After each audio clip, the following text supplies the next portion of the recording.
When to go get gas. A guy ran out of gas today at the gas station. When you do that, your fuel pump in your tank doesn't have gas to cool it off, so it overheats. Let's use school example. You never eat breakfast. Your lunch is at 12:40. Around 10:45, you are very hungry, you're tired. This is chemistry, this is geometry, this is trig.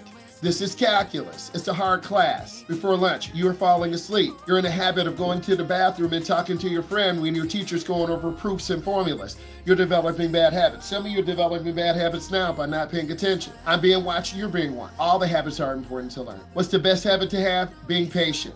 Listening to your mom, listening to your dad, asking your driving teacher questions, asking your teacher questions, asking your coach questions. If you ask more questions, you learn more. If you ask a broad question, you get broad answers. What are some less obvious habits to learn? Everyone is different. I can't answer that. Some of you have attention deficit disorder. Some of you have a short attention span. Some of you don't want to put in the work to really learn how to drive.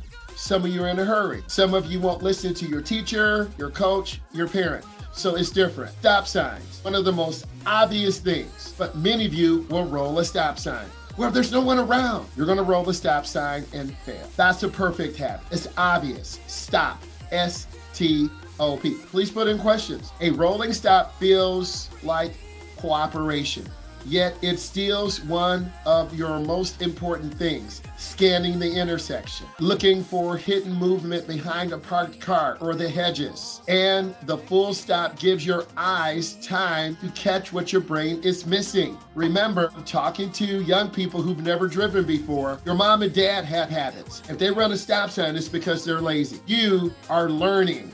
And if your instructor doesn't clock your T and tell you why, I'm setting you up for failure. If you blow a stop sign with me, you and I are going to have a problem, as you should.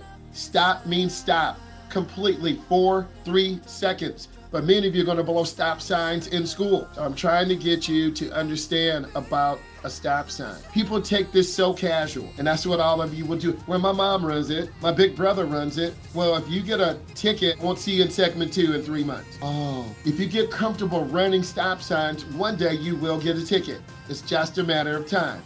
And this tells me you don't respect the law, you don't respect yourself. If you blow a stop sign and a little girl or boy is walking out, trust me, mothers and dads in the neighborhood will pull you over. They're gonna take a picture of your license plate. They're gonna send it to the police. They're gonna send it to the community watch. You're gonna be on Facebook. Hey, you see this kid? Yeah, that's my neighbor. And then all the parents are coming down to your house. Your son just ran a stop sign, almost hit my daughter. Please put in questions on this. Remember, here is the technical part. When you stop, you give your eyes time to catch up with your brain. What did I miss? Did I miss a car? Did I miss a kid? Did I miss something coming out? People get very casual in their neighborhood, blowing stop signs. I'm really trying to make you better. Please put in questions about rolling stop signs in your school parking lot. That is the perfect example. All of those people have less than 2 years of driving, 3 years of driving. Sophomores don't drive. Juniors and seniors drive.